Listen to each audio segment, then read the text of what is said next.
The Document Database Design Handbook, Crafting Flexible and Scalable Data Models. 1. Welcome to the Data Frontier, an introduction to modern databases. Imagine standing at the edge of a new frontier, a vast and unpredictable landscape stretching before you. This is increasingly how working with data feels in the 21st century. Gone are the days when information neatly fit into predefined rows and columns. Today, data explodes from every direction. From your smartwatch, the millions of social media posts created every minute, the sensors embedded in industrial machinery, and the complex, evolving profiles of customers interacting with global e-commerce platforms.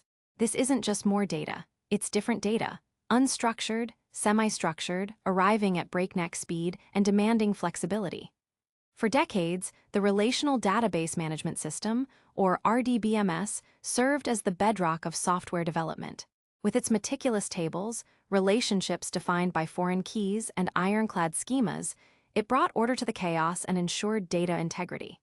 And for many traditional applications, financial transactions, inventory management, user authentication, the RDBMS remains an indispensable, often superior, choice. Its strength lies in its ability to enforce strict rules and perform complex, multi-table joins with remarkable reliability. However, the relentless pace of innovation and the sheer diversity of modern data loads began to expose the limitations of a purely relational approach. Think about a rapidly evolving startup. Let's call them Streamwave, a team building a new generation of interactive entertainment platforms. They started with a traditional relational database, dutifully creating tables for users, content, interactions, and preferences.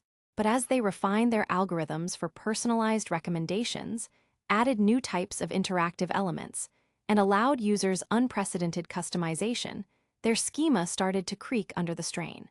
Each new feature required database migrations, often involving lengthy downtime and complicated schema alterations. User preferences, originally conceived as simple toggles, grew into complex, nested objects representing minute details about genre preferences, preferred viewing times, device settings, interaction histories, and even biometric data influencing content delivery. Forcing this fluid, evolving data into rigid table structures felt like trying to pour water into a series of fixed-size, ice cube trays when you really needed a flexible pitcher. Developers grew frustrated. Adding a new feature became a week-long debate about database changes rather than a quick deployment. Querying highly polymorphic user settings became an exercise in painfully complex multi-table joins that slowed response times. Streamwave's problem wasn't a lack of data. It was a lack of a database that could flex with their data. This struggle is not unique to Streamwave. It's a story that played out across countless businesses as they grappled with what became known as the 3 V's of big data. Volume, massive quantities of data; velocity, data arriving at unprecedented speeds; and variety, diverse data types, from structured numbers to unstructured text and multimedia. Traditional databases, while excellent at structured, ACID-compliant transactions, often found themselves struggling with the sheer scale or the shapeless nature of this new data. This challenging environment gave rise to a powerful alternative movement, often referred to as NoSQL. This term, famously coined as not only SQL, rather than a complete rejection of SQL, speaks to the desire for a broader range of database solutions beyond the relational model. The NoSQL movement acknowledged that one-size-fits-all no longer applied to database technology. Instead, it proposed an ecosystem of specialized databases, each optimized for particular types of data and access patterns. From key-value stores built for extreme speed, to graph databases designed to model complex relationships, to column family stores handling vast analytical datasets, NoSQL offered a diverse toolkit. Within this burgeoning landscape, one category of NoSQL databases emerged as particularly compelling for web applications, mobile platforms, and content management systems: the document database. If relational databases enforce a rigid blueprint on your data, document databases offer a different metaphor. They allow your data to breathe.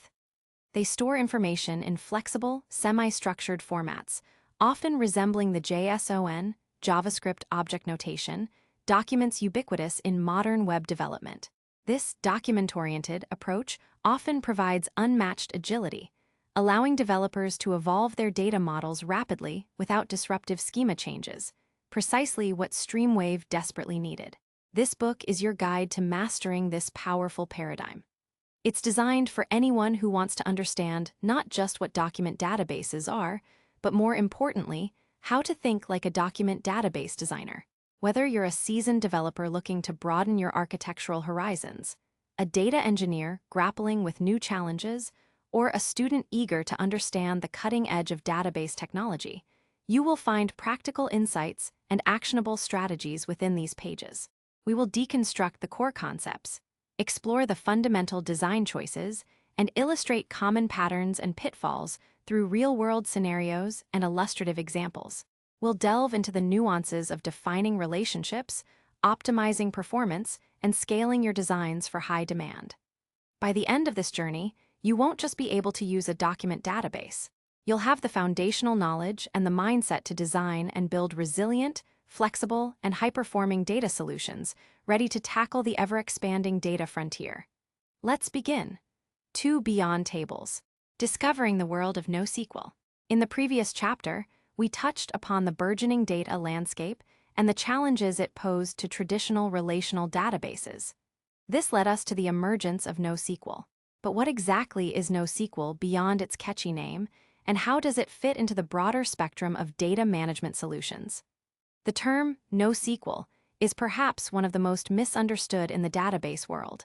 When it first gained traction in the late 2000s, many interpreted it literally as NoSQL, a complete rejection of the structured query language and the relational model itself. This couldn't be further from the truth. A more accurate interpretation, and indeed the one widely accepted today, is not only SQL. This subtle but crucial adjustment highlights NoSQL's role not as a replacement for relational databases, but as a complementary set of tools in a developer's arsenal.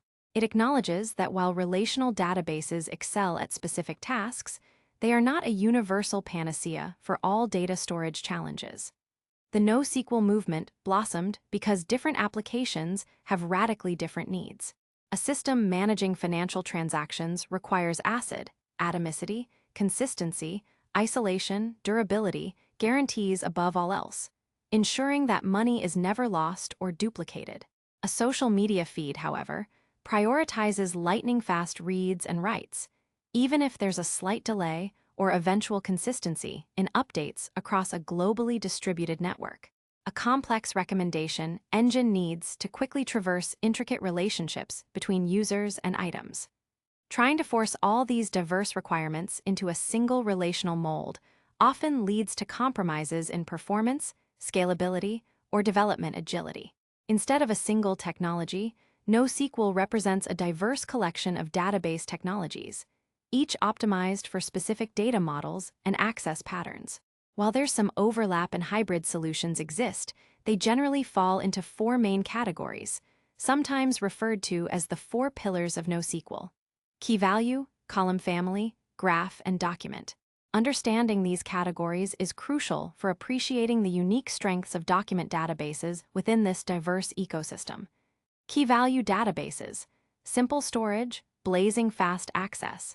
Imagine the simplest possible database, a giant hash map or dictionary where each piece of data is associated with a unique key. That's essentially a key value database. You store a value, which can be anything: a string, an image, a complex object, a file under a unique key, and to retrieve it, you simply provide the key. Characteristics: extremely fast read-write operations for individual items, highly scalable for massive datasets. Values are opaque to the database. It doesn't understand their internal structure. Ideal use cases: caching, e.g., user sessions, product catalogs, storing user preferences, real-time bidding, shopping carts. Examples: Redis, Amazon DynamoDB can also operate as a document database, memcached. Think of a bustling coat check counter. Each coat value is given a unique claim ticket number key. To get your coat, you just present the ticket. The attendant doesn't need to know what's in your pockets or the brand of your coat, they just need the key to retrieve the full item. This simplicity is their strength. Column family databases, scaling wide analytical data. Column family databases, sometimes called wide column stores, organize data into rows and dynamic columns. Unlike relational databases, where you define all possible columns up front, column family stores allow individual rows to have different sets of columns. Data is stored by column families, allowing for high performance in write-intensive applications and excellent horizontal scalability.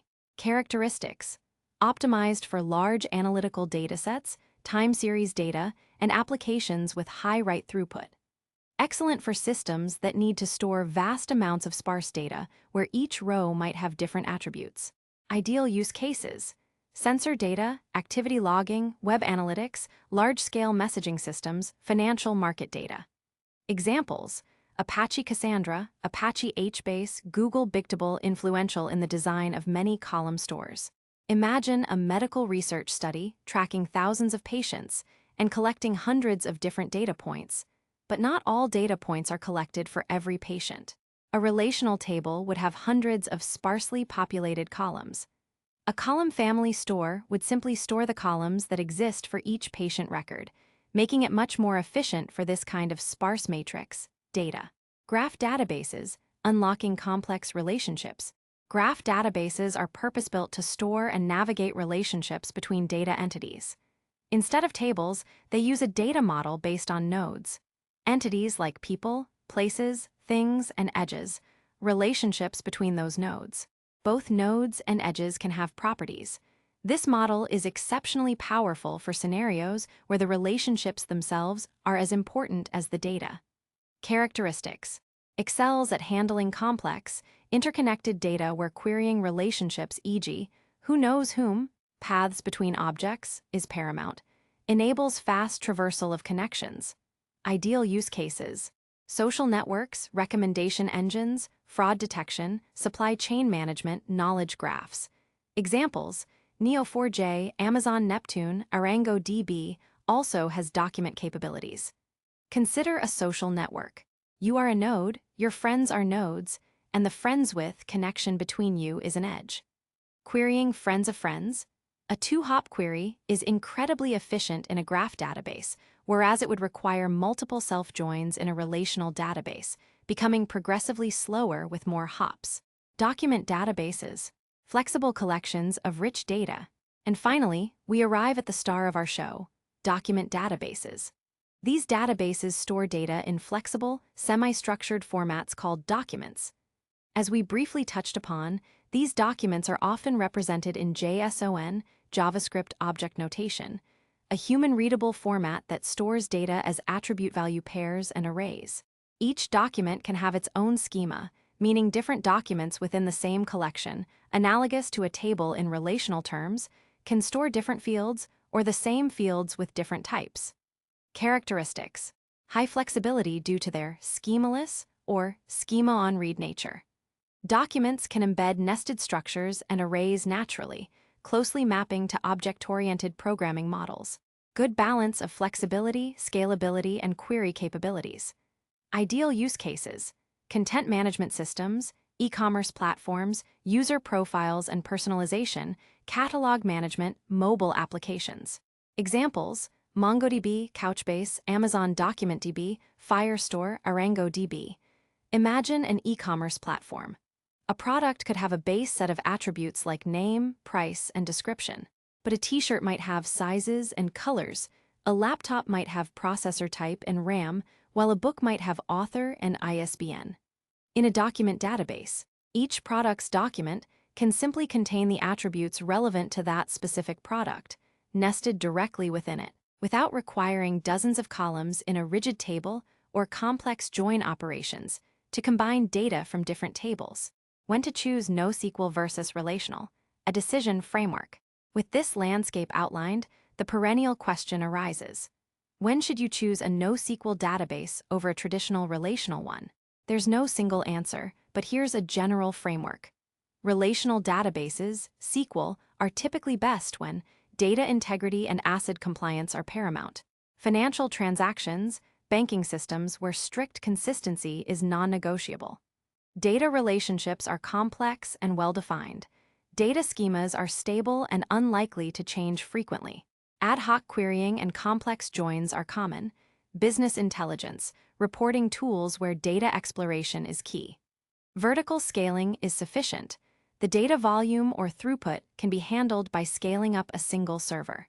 NoSQL databases are typically best when high velocity, volume, or variety of data, handling large streams of diverse data that might not fit a rigid schema. Rapid iteration and agile development. The data model needs to evolve quickly with frequent new features. Horizontal scalability is crucial. The application needs to distribute data across many servers to handle massive scale. Specific access patterns dominate. The primary way data is accessed is known upfront, and the database can be optimized for it, e.g., key-value lookups, document retrieval by ID, graph traversals. Globally distributed applications. Eventual consistency models are acceptable for high availability and low latency across geographies. It's also important to note that many modern applications employ a polyglot persistence strategy, using different database types for different parts of their system. A relational database might manage core customer accounts, while a document database handles user preferences and product catalogs, and a graph database powers recommendation engines. This pragmatic approach leverages the strengths of each database type where they are most effective. Our journey through the NoSQL landscape now brings us directly to the doorstep of document databases. In the next chapter, we will open up these documents and explore their internal structure, their unique advantages, and the fundamental concepts that make them so powerful for modern application development. 3. Unpacking the document, core concepts of document databases. Having traversed the broader landscape of NoSQL, we now narrow our focus to the star of this book, the document database. To truly understand its power, we must unravel its core concept, the document itself. At its heart, a document database stores data in self-contained units called, quite simply, documents. Think of a document not as a single row in a spreadsheet, but as a complete, rich record, much like a file on your computer. This file isn't just plain text. It can contain structured information, nested subsections, and even lists of items, all within a single coherent unit. The most prevalent format for these documents is JSON, JavaScript Object Notation. JSON is a lightweight, human-readable data interchange format that has become the de facto standard for data transmission across the web. Its appeal lies in its simplicity and its ability to represent complex hierarchical data structures naturally. Here's a simple example of a JSON document representing a book. Title: The Hitchhiker's Guide to the Galaxy. Author: Douglas Adams. Published year: 1979. Genres: science fiction, comedy. Publisher: name: Pan Books. Location: London. Reviews: reviewer: Alice. Rating: 5. Comment: absolutely brilliant. Reviewer: Bob. Rating: 4. Comment: a classic but a bit silly. Notice how this single document captures all relevant information about the book, including scalar values, title, author, year, arrays, genres, reviews, and even nested objects publisher. This self-contained nature is a fundamental departure from relational models, where book details, genres, publishers, and reviews would typically be spread across multiple tables, linked by foreign keys. While JSON is the conceptual model, many document databases internally use a binary encoded version of JSON, often called BSON, binary JSON, for efficiency. BSON is faster to parse, more compact, and supports a wider range of data types, like dates and binary data, than pure JSON. For the purpose of design, however, thinking in JSON is perfectly adequate and highly intuitive for anyone familiar with modern web development. Documents are typically organized into collections. A collection in a document database is akin to a table in a relational database. It's a grouping of related documents. So all your book documents would reside in a books collection, all your user documents in a users collection, and so on. Unlike tables, however, documents within a single collection are not required to have the same structure. This leads us to one of the most defining characteristics of document databases: their schemaless nature, or more accurately, schema-on-read. This schemaless promise freedom and flexibility. In a relational database, you define a rigid schema up front. Every row in a table must conform to that schema. It must have all the defined columns, and each column must have the specified data type. If you want to add a new attribute to your books table, e.g., ISBN, you must perform a alter table operation, which can be time-consuming, requires downtime for large tables, and affects every existing row. Document databases operate differently. They don't enforce a schema at the database level. Each document is self-describing. This means you can insert a new document into the books collection with an ISBN field, even if other documents in the same collection don't have it. Another document might have an audiobook duration field that only applies to audiobooks. Yet another document could even have a completely novel structure, perhaps for a magazine that also lives in the books collection. This flexibility is often referred to as schemaless, or, more precisely, schema-on-read. What this means is that while the database doesn't enforce a schema, your application implicitly defines and interprets a schema when it reads the data. Your application code expects certain fields, and it handles the absence or presence of optional fields gracefully. Advantages of schemaless/schema-on-read: agility and rapid iteration. This is arguably the biggest sell. When requirements change or new features demand new data points, you don't need to perform disruptive database migrations. You simply start adding the new fields to new documents, and your application adapts to read them. This significantly reduces development time and allows for faster deployment cycles. Flexible data structures. Real-world data is often messy and inconsistent. Different variations of an entity might have different attributes. Document databases elegantly handle this variability without requiring complex null columns or multiple tables in a relational model. Natural mapping to objects. Object-oriented programming languages, Java, Python, C, JavaScript, etc., thrive on hierarchical data structures. A JSON document maps almost perfectly to an object or a class instance in these languages, simplifying data serialization and deserialization and reducing the object-relational impedance mismatch. Developer experience. For developers working with modern web stacks, working directly with JSON-like documents often feels very intuitive and fluid, reducing the cognitive load associated with database interactions. Potential disadvantages and challenges. No explicit schema enforcement. While the flexibility of schema-on-read is a huge advantage, it's not without its trade-offs. The very feature that grants agility can also introduce challenges if not managed carefully. Lack of built-in validation. Because the database doesn't enforce a schema, it won't prevent you from inserting malformed or incomplete data. If a new application version inadvertently writes a publish date field as a string instead of a number, the database won't complain. This means data validation and consistency checks become the explicit responsibility of the application layer. Data inconsistency over time. Without a strict schema, over a long period, different versions of an application or different microservices might write documents with varying structures into the same collection, leading to schema drift. Querying this data can become more complex, as you have to account for all possible variations of field names and types. Difficulty in ad hoc analysis. While flexible for application usage, performing broad analytical queries or business intelligence, on large, inconsistent collections can be challenging. You might have to write more complex aggregation queries to normalize data on the fly, or use external tools to infer schema for reporting. Refactoring challenges. When your schema does need fundamental changes, e.g., renaming a core field, splitting a large document, you'll often need to migrate existing data in the application layer or through database-specific transformation features, which can be custom and complex. Common use cases for document databases, where they shine. Given these characteristics, document databases have found a natural home in several types of applications.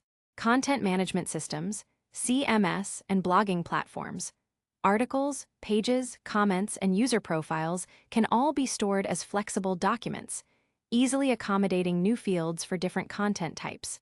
E-commerce and product catalogs. Products often have highly variable attributes, e.g., clothes vs electronics.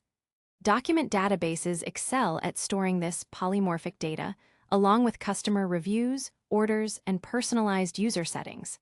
User profiles and personalization. Storing rich, nested user data, preferences, interaction histories, and custom settings is effortless. Mobile application data. Mobile apps often require lightweight data storage for offline capabilities and easy synchronization with backend services, making JSON-centric document databases an ideal fit. IoT data. While raw sensor data might go into time series or column family stores, configuring IoT devices and storing their state can be well suited to document models. Real-time analytics dashboards aggregate complex datasets into summary documents that can be quickly retrieved for display. Understanding these core concepts, the flexible, self-contained JSON-BSON document, its organization into collections, and the implications of its schemaless nature is the crucial first step. In the next chapter, we will take this foundational understanding and embark on a mind shift, learning how to design your database from a document-first perspective, moving beyond the ingrained habits of relational modeling. 4. Foundational design principles. Thinking document first. You've learned that document databases offer incredible flexibility, a stark contrast to the rigid structures of relational systems. But this flexibility is a double-edged sword. Without a clear understanding of fundamental design principles for document databases, you can easily create inefficient, unmanageable, or overly complex data models. The real challenge, and the focus of this chapter, is to shift your mindset from relational normalization to a document-first approach. For decades, database professionals have been trained to think in terms of normalization. The primary goal of normalization is to minimize data redundancy, protect data integrity, and ensure consistency. This involves breaking down data into granular tables, linking them with foreign keys, and following rules like 1NF, 2NF, 3NF, BCNF, and beyond. This approach is sound for many relational systems, especially those driven by transactional integrity and robust reporting needs.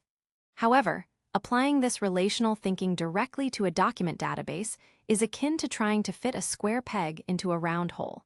While you can mimic relational structures in a document database, e.g., creating separate documents for every table and referencing them by ID, doing so often negates the primary benefits of document databases, leading to inefficient queries and suboptimal performance. This is the impedance mismatch in a new guise. From normalization to denormalization, a paradigm shift. The document-first approach often embraces denormalization to strategically bundle related data together into single documents. The driving philosophy is to have the data needed for a specific application view or access pattern resident within a single document or a small set of documents, thereby minimizing the number of reads needed to fulfill a request. Consider our book example again. In a relational database, you'd likely have a book's table ID, title, author ID, publisher ID, published year, an author's table, ID, name, bio, a publisher's table, ID, name, location, a book genres table, book ID, genre ID, a genres table, ID, name, a reviews table, review it, book ID, reviewer name, rating, comment. To get all the details for a book, its author, publisher, genres, and reviews, you'd perform multiple join operations across these tables. In a document database, adopting a document-first mindset often means collapsing these related entities into a single, comprehensive book document, as shown in our JSON example in Chapter 3. The author's name, publisher's name and location, genres, and even reviews are often embedded directly within the book document.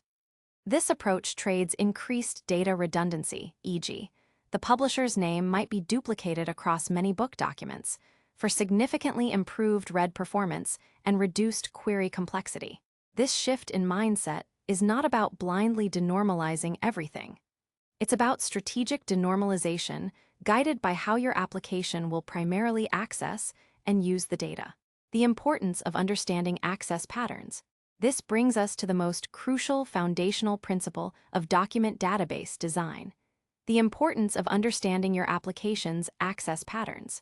In relational design, you often start by modeling the entities and their relationships, establishing a logical schema that represents the business domain, and then optimize queries later. With document databases, you flip this around.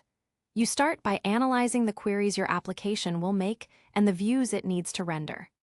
Ask yourself, what data will my application need to retrieve and display together on a single screen or in a single API response? How frequently will this data be accessed? What are the primary keys or fields I'll use to look up documents? What are the secondary fields I'll filter or sort by? How often will data within a document be updated? What are the relationships between different pieces of data, and how will those relationships be traversed by the application? Let's revisit Streamwave, our fictional entertainment platform. Their application needs to display a user's profile, including their name, preferences, viewing history, and subscriptions. Show content details, title, description, cast, ratings, and related media. Provide personalized recommendations based on viewing history and preferences. Manage user-generated content, comments, ratings, and reviews. Each of these points represents a distinct access pattern. User profile.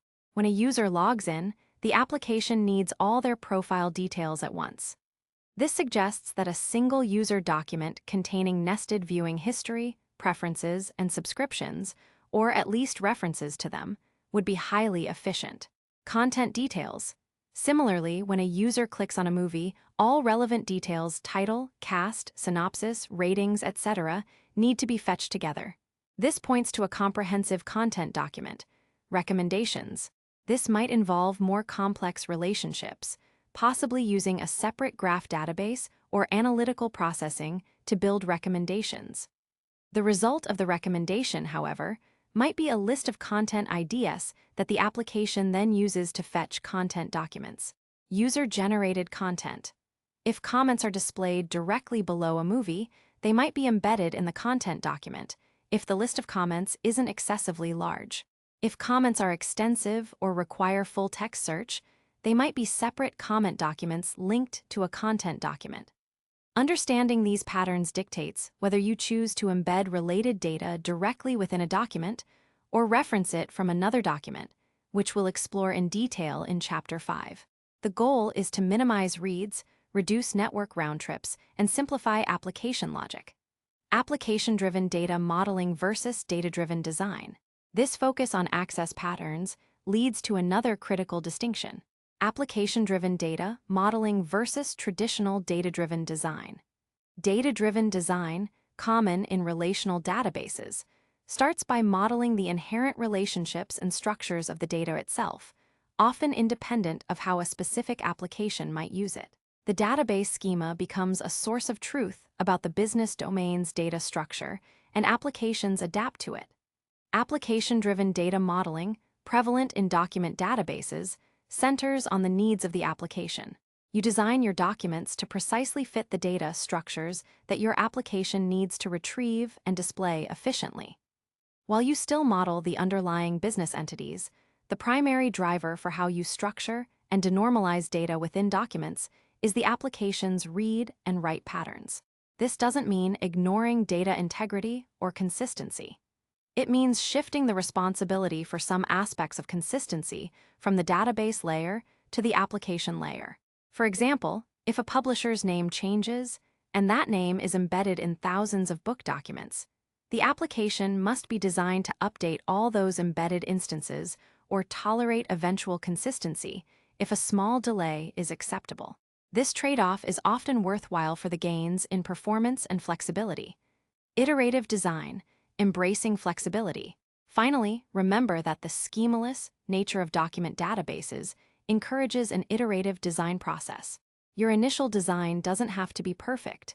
As your application evolves and new access patterns emerge, you can adapt your document structures. This doesn't mean haphazardly adding fields.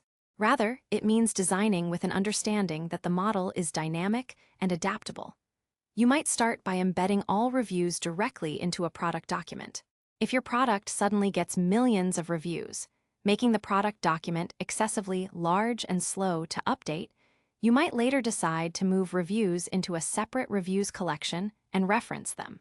The database technology supports this evolution, but your application layers must also be prepared to handle these gradual changes and schema variations. In summary, foundational document database design is about embracing denormalization selectively to optimize for read performance, prioritizing access patterns, designing your data around how your application will use it, thinking application first, aligning your data model with your application's needs, adopting an iterative approach, knowing that your schema can evolve. Armed with this new mindset, we are ready to dive into the two most fundamental decisions you'll face when designing document databases: how to manage relationships through embedding and referencing. That's the focus of our next chapter.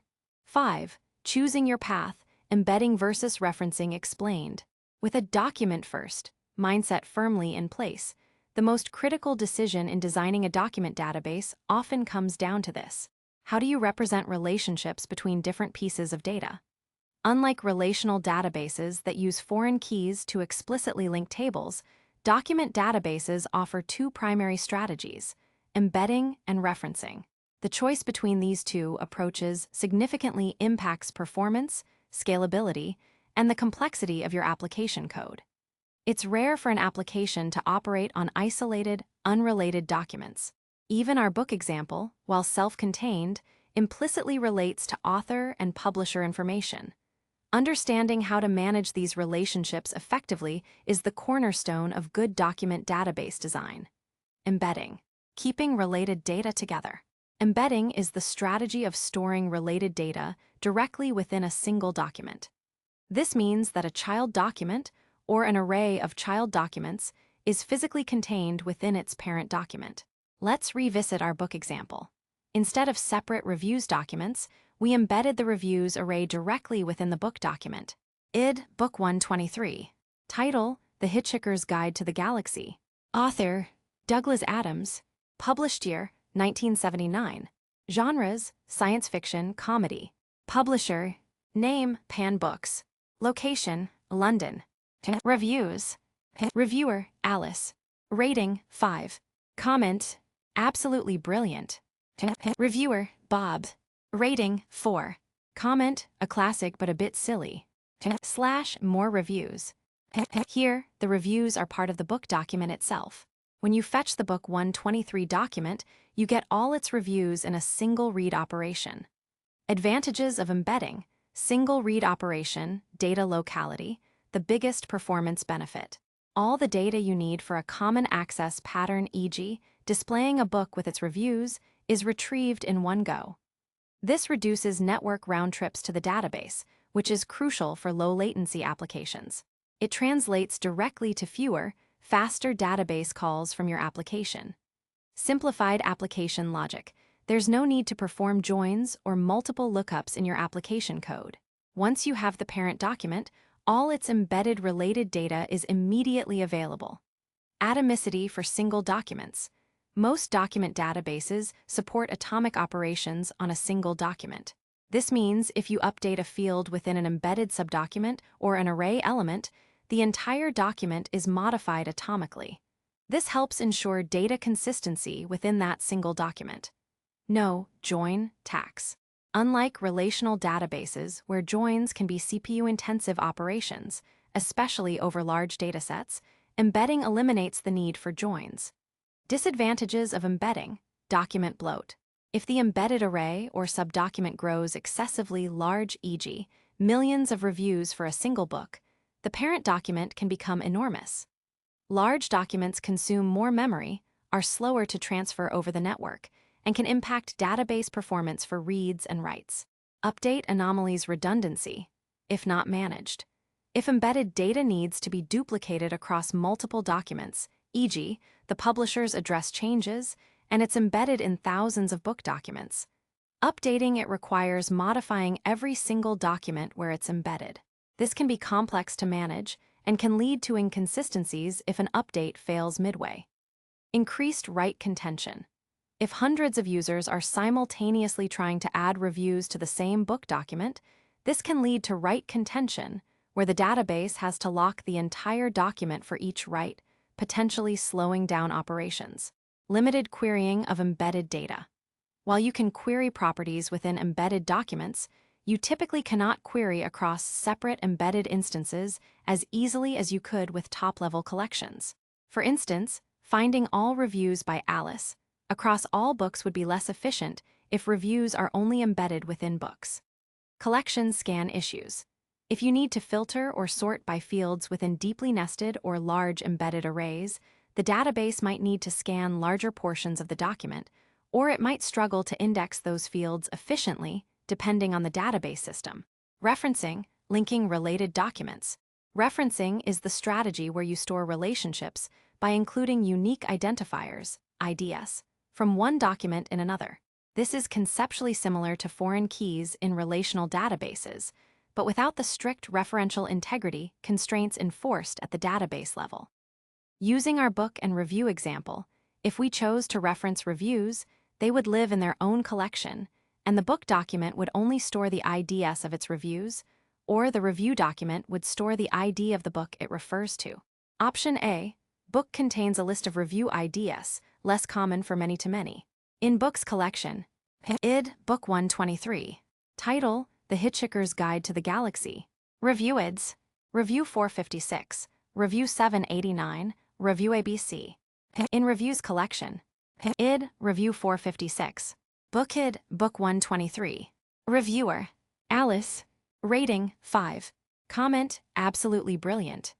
Option B. Review contains a reference to book ID, more common for one-to-many. In Books collection, id. Book 123. Title, The Hitchhiker's Guide to the Galaxy. Author, Douglas Adams. Published year, 1979. No reviews embedded or referenced here directly for performance. In Reviews collection, id. Review 456. Book id. Book 123. Reference to the book. Reviewer, Alice. Rating, 5. Comment, absolutely brilliant. Id. Review 789. Book id. Book 123. Reviewer, Bob. Rating, 4. Comment, a classic but a bit silly. In Option B, to load a book and its reviews, your application would first fetch the Book 123 document from the Books collection, then perform a second query to the Reviews collection, filtering by book id. Book 123. This is often referred to as a join performed in the application layer. Some document databases now offer server-side lookup or join operations, like MongoDB's lookup in aggregation pipelines, which can sometimes reduce network round trips from the application, but they still represent a more complex operation than a single document read. Advantages of referencing: reduced document bloat. Documents remain smaller and more manageable, even if related data grows extensively. This improves overall database performance for operations that don't need the related data. Efficient updates of reference data. If a piece of data needs to be updated, e.g., an author's bio, it only needs to be updated in one place, the author document, and the change is immediately consistent for all documents referencing it. Supports many-to-many relationships easily. For relationships where many documents refer to many other documents, e.g., students to courses, referencing is typically the more appropriate model. Separation of concerns clearly separates different entities into their own collections, which can make the data model conceptually cleaner for some use cases. Disadvantages of referencing: multiple read operations. Retrieving a parent document and all its referenced children usually requires multiple queries, at least 2, one for the parent, one for the children. This increases network latency and database load. Application-side joins. Your application code needs to perform the join logic, fetching the main document and then making subsequent queries to retrieve reference data. This adds complexity to your application. Lack of atomicity across documents. Operations across multiple documents, e.g., updating a book and adding a review, are generally not atomic in document databases, meaning one part of the operation could succeed while another fails, potentially leading to inconsistent states if not handled carefully with transactions or compensating logic in the application. No native referential integrity. Unlike relational databases, document databases typically do not enforce foreign key constraints. If a book document referencing an author ID is deleted, the author document might still exist, an orphan, and vice versa. Maintaining data integrity, e.g., cascade deletes or preventing deletion of referenced documents, falls to the application layer. Making the choice, a practical decision framework. The decision between embedding and referencing is rarely black and white. It's a strategic choice driven by your application's specific access patterns and performance requirements. Here's a decision framework to guide you. Access pattern. Embed. If you always access data A with data B, e.g., a product with its attributes, and data B is rarely accessed independently. Reference. If data B is frequently accessed independently of data A, or you often only need a subset of data A rather than the entire related structure. One-to-few versus one-to-many, large, embed. For one-to-few relationships, e.g., an order with a few embedded line items, a user with a handful of addresses. The few is subjective but generally means less than a few hundred, well within document size limits, typically 16 MB or more. Reference. For one-to-many large relationships, e.g., a book with millions of reviews, a tweet with millions of likes. Embedding would lead to document bloat. Update frequency consistency. Embed. If the embedded data is mostly static or updated along with the parent document. Ideal for single source of truth within the document. Reference. If the reference data changes frequently and needs to be consistent across many contexts without mass updates to parent documents. Also, if atomicity across loosely related documents is critical, though this is more complex in NoSQL generally. Atomicity. Embed. If you need atomic operations on the related data. Most document databases offer atomicity at the document level. Reference. If operations span multiple documents, atomicity becomes the responsibility of the application, using transactions where available in some databases or complex compensating logic. Querying needs. Embed. If you need to primarily query based on the parent document fields and secondary filters on its own embedded fields. Reference. If you need to query the related data, e.g., comments, independently across all parents, or if the related data itself is a primary query subject. Hybrid approaches. When to mix and match. It's common and often advisable to use a hybrid approach that combines embedding and referencing within the same data model. For example, embedding frequently accessed, small, and stable related data. A customer document might embed an array of their shipping addresses, but reference their order IDs referencing large, frequently updated, or independently accessed related data. A product document might embed a manufacturer object, small, relatively stable, but reference customer reviews in a separate reviews collection. Denormalized or cached embedding. Sometimes you might embed a subset of reference data within a parent document to avoid repeated lookups, e.g., a book document might embed the author name while referencing the author ID to the full author document. This is a common pattern for pre-joining data and is excellent for read performance, but requires careful application-level management to keep the embedded data consistent if the source changes. Case study thinking. Let's consider an e-commerce platform and the design of a product and its reviews. Embed. If a product usually has only a few reviews, e.g., an obscure niche product, or if detailed reviews are less important than the summary, and the primary access pattern is show product with all its reviews. Reference.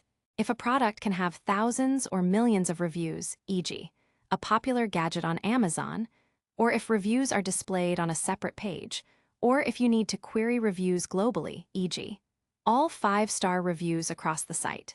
A common pattern here might be to embed a summary, average rating, count into the product document, and reference the full reviews. Choosing between embedding and referencing is not a one-time decision.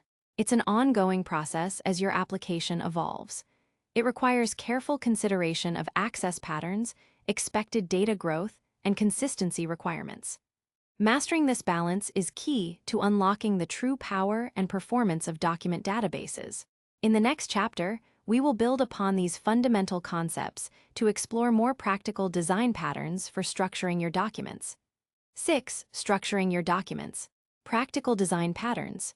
The previous chapter provided the foundational understanding of embedding versus referencing, the yin and yang of document database design. Now, we expand on these core concepts by introducing several practical data modeling patterns that help you organize your documents effectively. These patterns address common real-world data challenges and illustrate how to apply the document-first thinking consistently. Remember, these aren't rigid rules but flexible guidelines. The ultimate goal is to design documents that efficiently serve your application's access patterns, translating relational relationships to document models. Before diving into specific patterns, let's briefly recap how common relational relationships translate into document paradigms. One-to-one. In relational databases, two tables might have a one-to-one relationship, e.g., user and user profile details. In a document database, you would almost always embed the related data into a single document. Example, a user document could contain all address and contact details as a nested object or array, rather than referencing a separate document. One-to-many. This is the most common relationship. Example, one blog post has many comments. Embedding is preferred if the many side is relatively small, rarely grows extremely large, and is usually accessed with the one side, e.g., up to a few hundred or a few thousand comments. Referencing is preferred if the many side can be very large or needs to be accessed independently or has frequent high-volume writes that would cause document contention if embedded. Many-to-many. This relationship involves multiple instances from one entity relating to multiple instances of another, e.g., many students can enroll in many courses. In relational databases, this typically requires a separate join table. In document databases, this is almost always handled by referencing, unless there's a strong reason for a very limited, fixed set of many-to-many relationships that are always accessed together. You would embed an array of IDs in one or both documents, or maintain separate collections for each entity and use them to resolve the relationship. Now, let's explore some specific patterns. Pattern spotting. Common design strategies. These patterns help you structure your data for specific use cases and improve performance. 1. The attribute pattern. Storing variable schema data. This pattern is useful when you have a core entity with many attributes, but the exact set of attributes can vary widely from instance to instance, or many attributes are optional. Instead of having dozens of fields in your document, many of which are null for most instances, you can store the dynamic attributes in a subdocument or an array of key-value pairs. Use case. E-commerce product attributes. Size, color, material are common, but specific attributes vary wildly by product type. Scientific data where experiments might capture different metrics. User preferences that are highly customizable. Example, e-commerce product. ID, Laptops 101. Name, Superbook X101. Category, electronics. Price, $1299.99. Specifications. Attribute pattern here. Processor, Intel Core i7. RAM GB 16. Storage GB 512. Screen size inch 13.3. Operating system, Mac OS. Common attributes. Can combine with common, fixed attributes. Brand, Apple. Weight, 1.29. ID, T-shirt at S. Name, classic T-shirt. Category, apparel. Price, $19.99. Specifications. Different attributes for apparel. Size, S. Color, red. Material, cotton. Sleeves, short. Common attributes. Brand, Apparel Co. Pros. Highly flexible, avoids sparse documents, easy to add new attributes without schema migration. Maps well to UI forms. Cons. Queries on specific attributes within the specifications subdocument might require more complex indexing or projection, less amenable to simple field validation. 2. The bucket pattern, optimizing for time series or fast-growing data.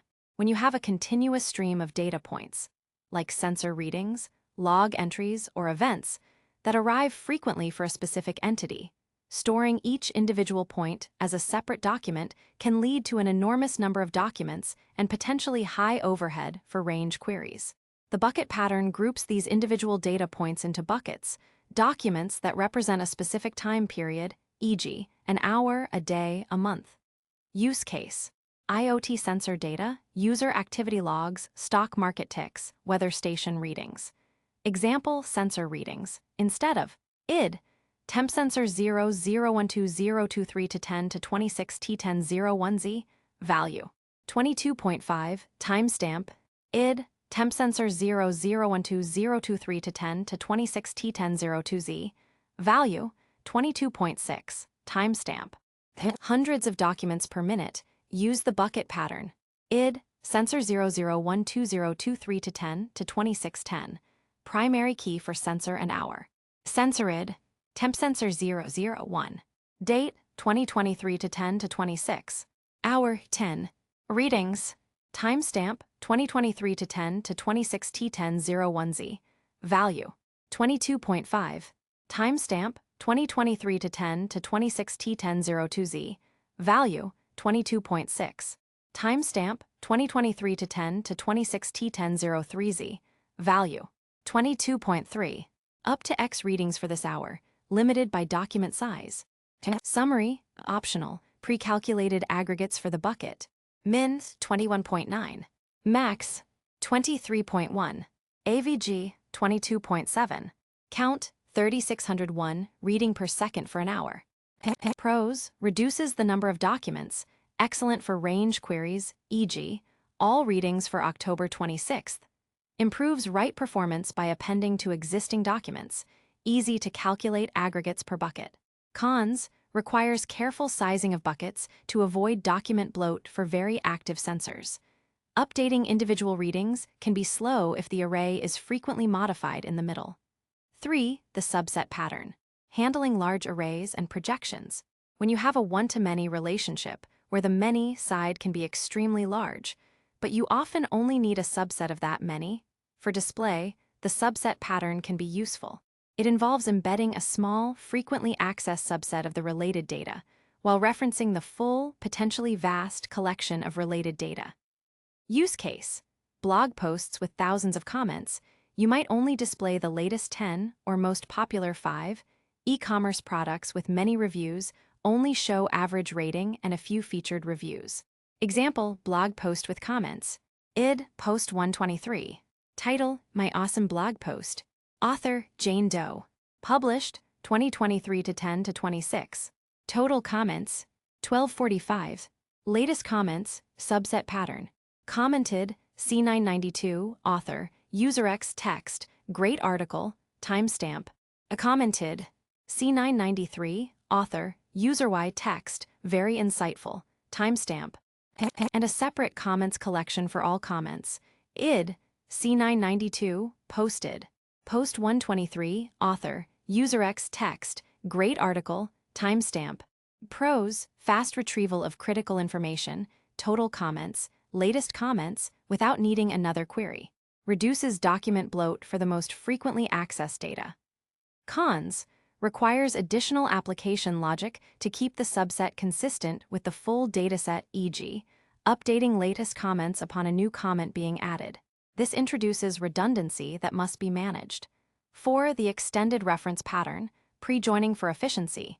This pattern is a variation of referencing, where you embed a small, frequently used subset of the data from the reference document. This pre-joins essential fields into the referencing document, avoiding a lookup for common display needs, while still keeping the full data normalized in its own collection. Use case: articles referencing authors, embedding author name and a brief bio, but referencing author ID for full profile. Orders referencing product names, embedding product name and price at the time of order. Example, order line item. Instead of just product ID, order document. Id, order 789. Customer id, cust 123. Date, 2023 to 10 to 26. Items, producted, prod A quantity, 1. Producted, prod B quantity, 2. Product document, separate collection. Id, prod A name, wireless mouse, price, 25.00. Using extended reference, order document. ID, order 789. Customer ID, cust 123. Date, 2023 to 10 to 26. Items, product ID, prod A. Name, wireless mouse. Embedded extended reference. Price at order, 25.00. Embedded extended reference for historical accuracy. Quantity, 1. Product ID, prod B. Name, mechanical keyboard. Embedded extended reference. Price at order, 75.00. Quantity, 2. Pros, fast retrieval of essential display data without requiring a lookup to the reference document. Improves reporting accuracy for historical data, e.g., sale price at time of order. Cons, introduces redundancy. Requires application logic to update embedded fields if the source data changes, e.g., if a product name is changed for current sales, but historical orders should retain the name at the time of purchase. 5. The polymorphic pattern, handling diverse data types. When you have a collection of documents that represent a similar concept but have fundamentally different sets of attributes based on a type field, the polymorphic pattern is useful. This leverages the schemaless nature of document databases to store different shapes of documents within the same collection. Use case: a media collection that contains movies, TV shows, and books, each with distinct properties. A product collection that stores electronics, apparel, and food. Example: media collection, document for a movie. ID, media 001. Type, movie. Title, Inception. Director, Christopher Nolan. Duration, 148. Genre, sci-fi thriller. Box office gross, 828,322,104, movie specific. Document for a TV show. ID, media 002. Type, TV show. Title, Breaking Bad. Creator, Vince Gilligan. Seasons, 5. Episodes per season, 7, 13, 13, 13, 16. Network, AMC, TV show specific. Document for a book. ID, media. Type, book. Title, Dune. Author, Frank Herbert. Published year, 1965.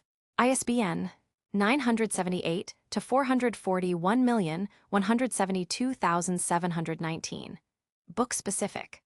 Pros, all related content is in a single collection, simplifying queries that span across media types, e.g., Find All Media by Christopher Nolan. Leverages the schemaless flexibility directly. Cons, application code must be aware of the type, field, and handle different field structures accordingly. Queries specific to one type, e.g., all movies directed by Nolan, might require a filter on the type field first. Other useful patterns and considerations. Tree hierarchy pattern, for nested structures like categories or comments with replies. Can be handled by embedding children recursively, if depth-breadth are limited, or by storing parented and potentially path-to-root arrays for efficient traversal. Version control history pattern, storing previous versions of a document. Can be done by embedding an array of historical states or keeping separate version documents tied by an ID. Scheduled delete pattern, for data that expires. Instead of a background job, some systems use a dedicated delete time field with a TTL, time to live, index to automatically remove documents. Choosing the right pattern is about balancing the desires for optimal read performance, efficient writes, manageable document size, and application complexity. It's a pragmatic decision, not a theoretical one. The key is to constantly return to your application's access patterns and design your documents to make those patterns as efficient as possible. With these patterns in your toolkit, you are now well equipped to start building robust and flexible document database schemas. Next, we'll turn our attention to how to supercharge the performance of your designs. Indexing. 7. Indexing for performance. Supercharging your queries. You've mastered the art of structuring your documents, deciding what to embed, what to reference, and when to use specific design patterns. But even the most elegantly designed data model can grind to a halt without proper indexing. Just as the table of contents and index in a book allow you to quickly find specific information without reading every page, database indexes allow the database engine to locate and retrieve data efficiently without scanning every document in a collection. In a relational database, you typically define indexes after you've established your schema. In document databases, where the schema is fluid, indexing becomes even more crucial and nuanced. The schemaless nature means that the database often has less inherent knowledge about your data's structure than a relational system would. Without indexes, a query e.g., find all books by Douglas Adams, would require the database to perform a collection scan, reading every single document in the book's collection to see if it matches the criteria. This is incredibly inefficient for large datasets. The need for indexes in document databases. Imagine a library with millions of books, but no organization whatsoever. No Dewey Decimal System, no alphabetical order, just books piled haphazardly on the floor. Finding a specific book would be a nightmare. This is analogous to a collection without indexes. Indexes work by storing a small, ordered subset of the data from your collection. When you query a field that is indexed, the database can rapidly traverse the index, which is much smaller and sorted, to pinpoint the exact locations of the documents that match your query, rather than scanning the entire collection. How indexes work, simplified. At a conceptual level, an index is a specialized data structure, often a B-tree, that stores the values of one or more fields from your documents, along with pointers, usually the document's unique ID, to the actual documents where those values reside. When you perform a query on an indexed field, the database engine uses the index to quickly find the relevant document IDs, then retrieves the full documents from the collection. Types of indexes. Versatility for diverse queries. Document databases support a variety of index types to optimize different kinds of queries. 1. Single field indexes. The basics. The most common type, a single field index, is built on a single field within your document. When you query or sort data based on that specific field, the index speeds up the operation. Example. For our books collection, an index on author would make queries like DB Books Find, author, Douglas Adams, much faster. Hypothetical index creation syntax. DB Books create index, author. 1 for ascending order, -1 for descending. 2 compound indexes, optimizing multi-field queries. Often, your queries involve multiple fields. A compound index is built on 2 or more fields in a specific order. The order of fields in a compound index is extremely important because it determines how the data is sorted within the index. Rule of thumb. If your query frequently filters on field A and then sorts by field B, a compound index, field A, field B, is usually optimal. If it filters on field A, then field B and index, field A, field B, is also good. Example, you frequently query for books by a specific author and then sort them by their published year in descending order. DB Books Find, author, Douglas Adams, sort, published year. DB Books Create Index, author. 1 published year, -1. This single index can support queries that filter by author or filter by author and then published year, and also optimize sorting. However, it wouldn't efficiently support a query that only filters by published year without also filtering by author. 3 multi-key indexes, indexing array elements. When your documents contain arrays, and you need to query for specific values within those arrays, a multi-key index is invaluable. If any field in an array is indexed, the database creates an index entry for each element in the array. Example, for a book with a genres array, DB Books Find, genres. Science fiction, DB Books Create Index, genres. 1. This index allows for fast lookups of books that belong to a specific genre. 4 specialized indexes, tailored for specific data types. Many document databases offer specialized index types for particular data types or use cases. Text indexes, designed for efficient full-text search across string content within your documents. They allow you to search for words or phrases within large blocks of text, often with language-specific rules and stemming. Geospatial indexes, for queries based on geographical coordinates, e.g., finding points within a certain radius or documents within a specific shape. Ideal for location-based services. Hashed indexes can be used for sharding, distributing data across servers by hashing the index key, but aren't typically used for range queries. Designing indexes for your access patterns. Effective indexing begins and ends with understanding your application's access patterns. Here's a systematic approach. Identify your most frequent queries, focus on the find and sort operations that your application executes most often, especially those impacting user-facing responsiveness. Determine query filters. What fields do you use in your where clauses or their equivalent? These are prime candidates for indexing. Consider sort operations. If queries involve sorting, an index where the sort fields are included and in the correct order, ascending-descending, can be highly beneficial. Use compound indexes strategically. Apply the ESR, equality, sort, range rule where applicable.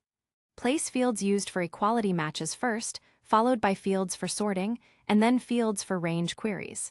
Index fields for unique constraints. If a field must always have a unique value, e.g., username, email, a unique index ensures this constraint is enforced at the database level and also provides fast lookups. Avoid over-indexing.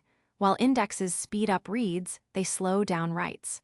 Every time a document is inserted, updated, or deleted, the associated indexes must also be updated.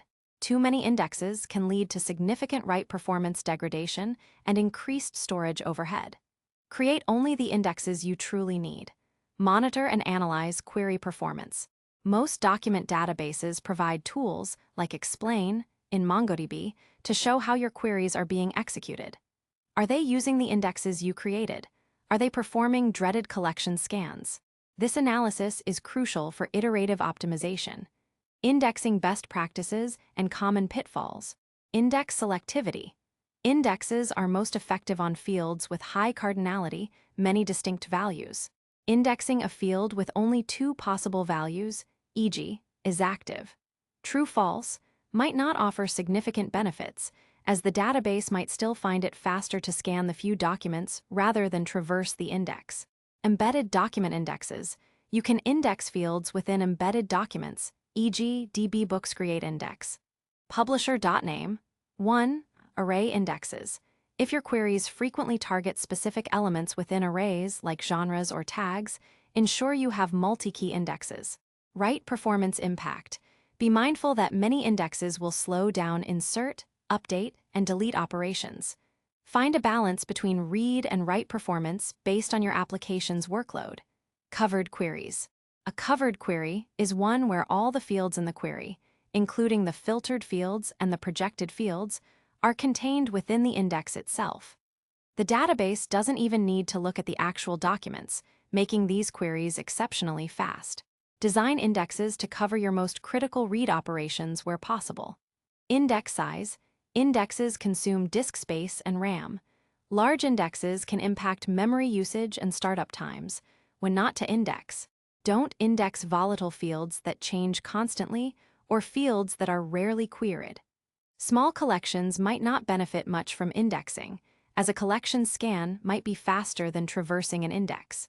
Mastering indexing is an ongoing journey of observation, analysis, and refinement. It bridges the gap between your elegant document design and your application's real-world performance. By carefully planning and monitoring your indexes, you can ensure your document database deployments remain fast, responsive, and scalable as your data grows. In the next chapter, we'll explore how to interact with your beautifully structured and indexed data through querying, aggregation, and manipulation operations. 8. Querying, aggregation, and data manipulation in action.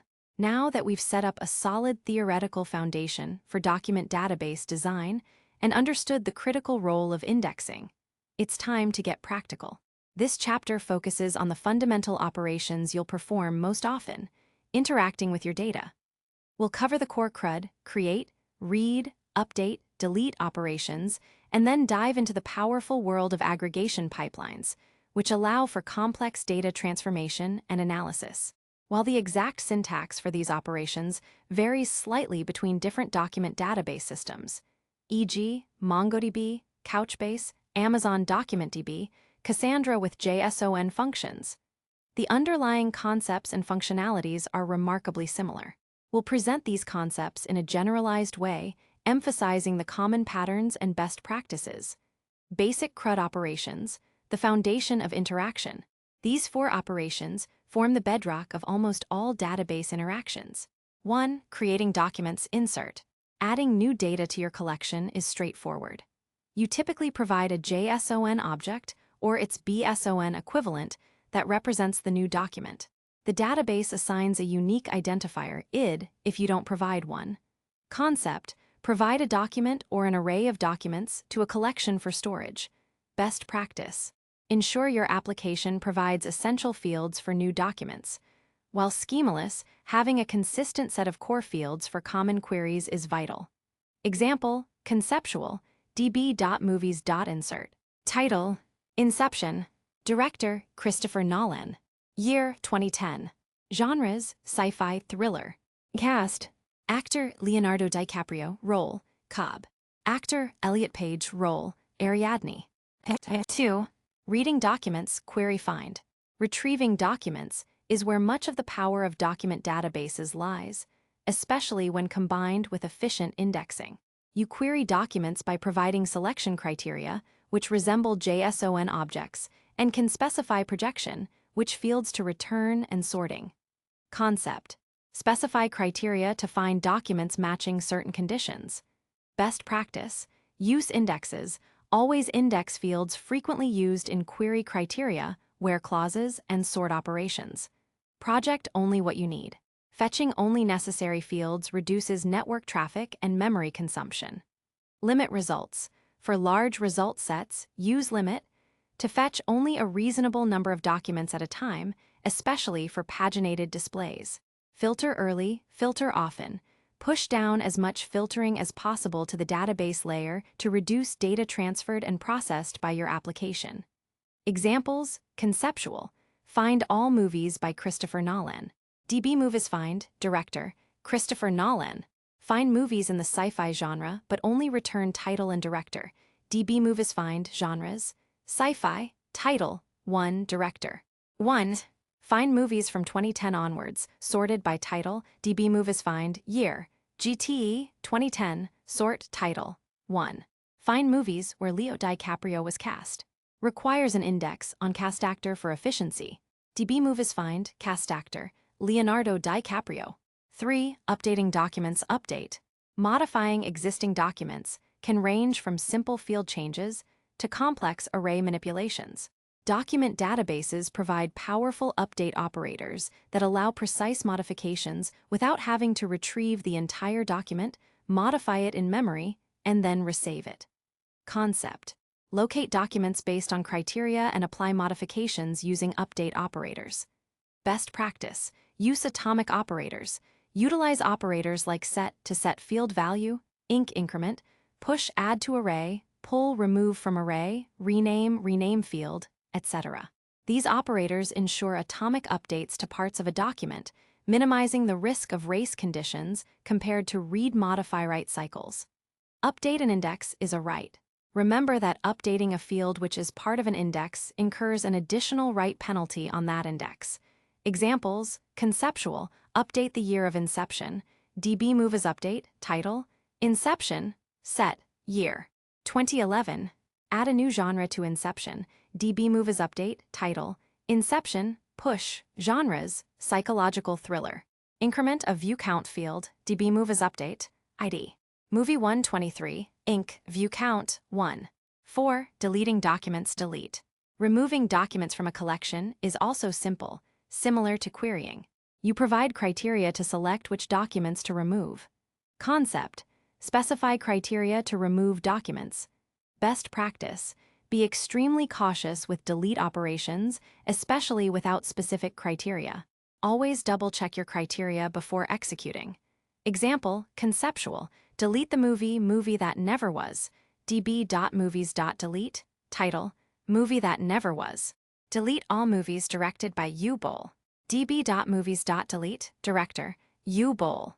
Introducing aggregation pipelines. Powerful data transformation.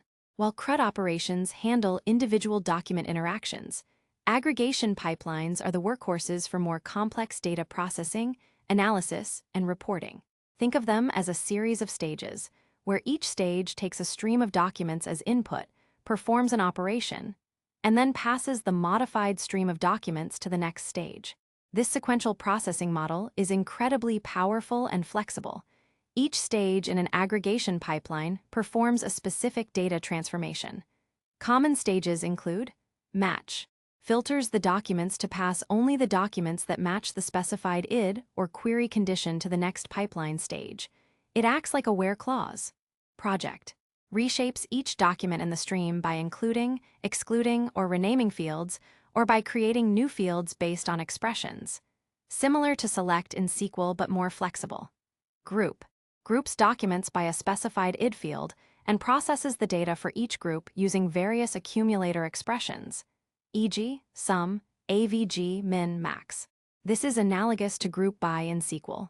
Sort sorts the documents. Limit passes the first n documents to the next stage.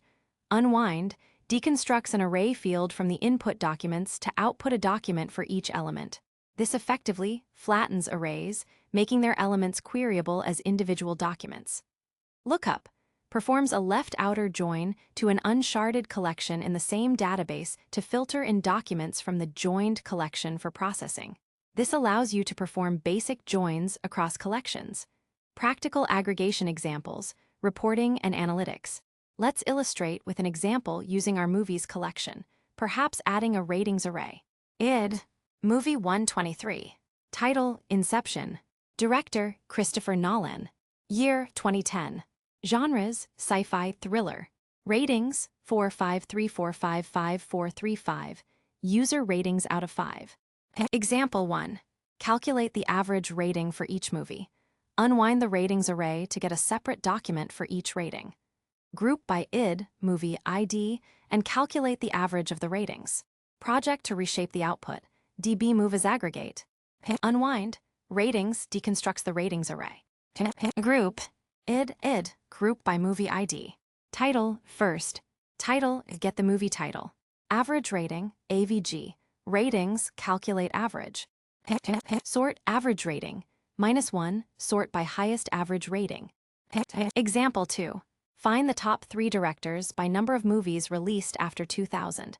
Match movies released after 2000.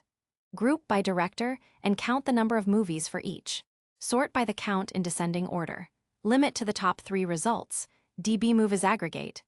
Match. Year, GTA, 2000. Group. ID. Director, group by director. Movie count, sum, 1 count documents per director. Sort, movie count, -1 sort by count. Limit, 3 get top 3. Optimizing your queries for performance. Regardless of whether you're performing a simple find or a complex aggregate, performance is paramount. Indexing, indexing, indexing. We cannot stress this enough. Indexes are the single most important factor for query performance. Stage order in aggregation. The order of stages in an aggregation pipeline matters immensely. Always try to use match as early as possible in the pipeline to reduce the number of documents passed to subsequent stages. Projection and field exclusion. Only include the fields you need. If only using ID, explicit ID. 1 for projection is very efficient. Avoid unwind on large arrays. While powerful, $unwind can expand the document set dramatically.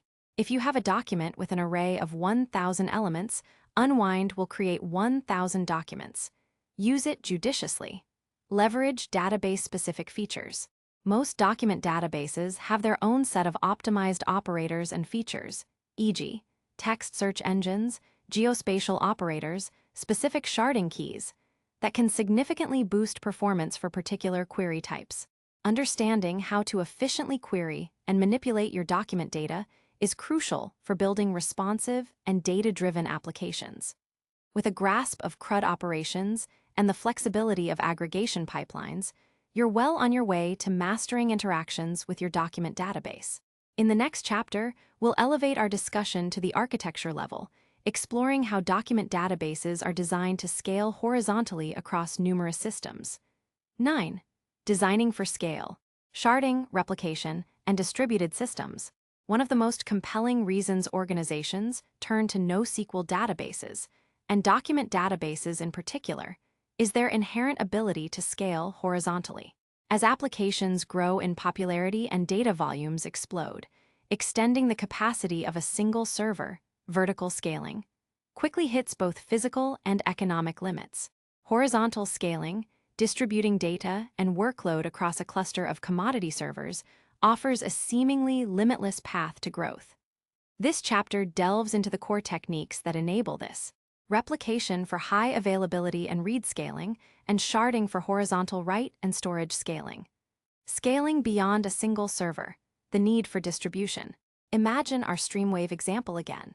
Initially, all their user profiles, content metadata, and viewing histories might fit comfortably on a single powerful server. But as their user base expands from thousands to millions and content libraries swell to petabytes, a single server simply cannot handle the burgeoning read and write requests, nor can it store all the data. Vertical scaling, adding more RAM, faster CPUs, or bigger hard drives to that single server, eventually hits a ceiling. This is where distributed database systems come into play. They are designed to operate across multiple interconnected machines, forming a cluster that appears as a single logical database to the application. This distributed architecture introduces complexities in data consistency and guarantees, but it unlocks unprecedented scalability and resilience. Replication for high availability and read scaling. Replication is the process of maintaining multiple copies of your data across different servers. It's a fundamental technique for two primary reasons: high availability, HA, and fault tolerance. If one database server, the primary or master, fails, a replica, secondary, or slave can quickly take its place, minimizing downtime. This dramatically increases the robustness of your application. Read scaling. Read operations can be distributed across multiple replicas.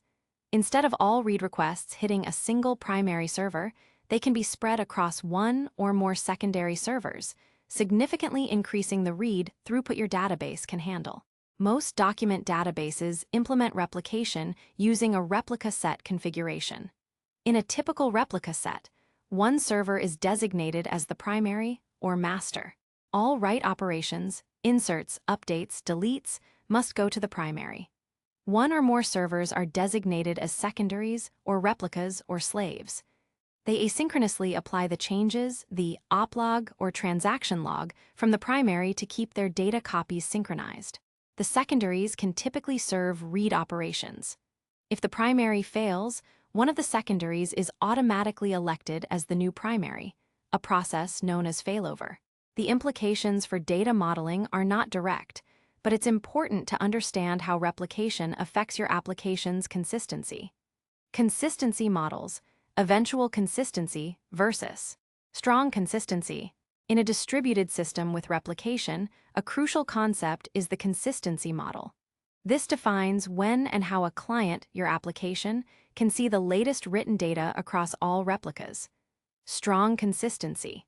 If a write operation succeeds, all subsequent reads from any replica are guaranteed to return the latest written value. This is the traditional model in relational databases, ACID properties. Achieving strong consistency in a highly distributed and available system often comes at the cost of higher latency and lower availability during network partitions. Eventual consistency. If a write operation succeeds, the data will eventually and automatically propagate to all replicas. However, a read immediately after a write might not necessarily return the latest data from all replicas. It might return an older version. All replicas will eventually converge to the same state if no more writes occur. This model is common in many NoSQL databases, prioritizing availability and low latency over immediate global consistency. For many modern web applications, e.g., social media feeds, live dashboards, eventual consistency is perfectly acceptable. If a user posts a comment and it takes a few milliseconds for that comment to appear on all their friends' feeds, it's usually not a critical issue. However, for use cases like financial transactions, where every read must reflect the absolute latest state, strong consistency, or strong read-after-write consistency, is required. Many document databases offer tunable consistency levels, allowing developers to choose the appropriate balance based on their application's needs. Sharding, partitioning, for horizontal scalability. While replication scales reads and provides high availability, it doesn't directly solve the problem of scaling write operations or storing massive datasets that exceed the capacity of a single server. This is where sharding, also known as partitioning, comes in. Sharding is the process of distributing data across multiple independent database servers, called shards. Each shard holds a distinct subset of the data, and together, all shards form the complete logical dataset. When an application queries the database, a routing layer, often a query router or a separate service, determines which shards hold the relevant data and directs the query accordingly. How sharding works. Shard key. The most critical component of sharding is the shard key.